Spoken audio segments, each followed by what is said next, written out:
Bintang Hollywood Jamie Lee Curtis menghadapi reaksi keras setelah membandingkan kebakaran Los Angeles dengan perang Israel di Gaza.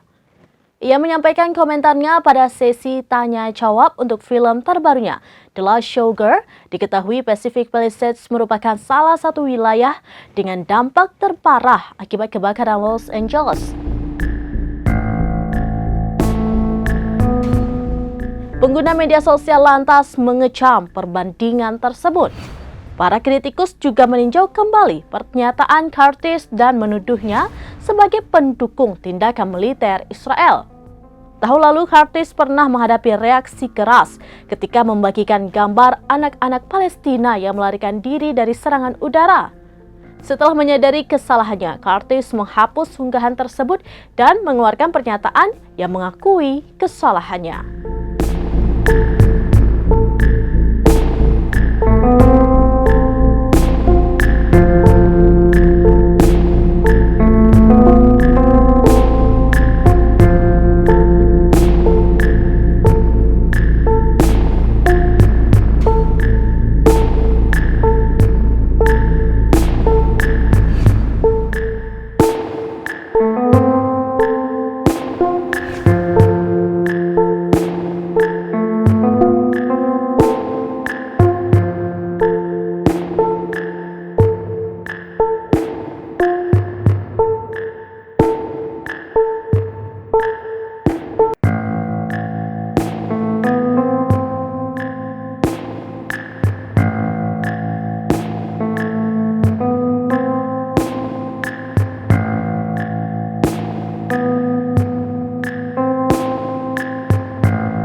Demikian informasi terkini Syederalun. Saksikan terus beragam informasi lainnya. Jangan lupa like dan share seluruh akun serambinews.com. Download Tribun X sekarang. Menghadirkan lokal menjadi Indonesia.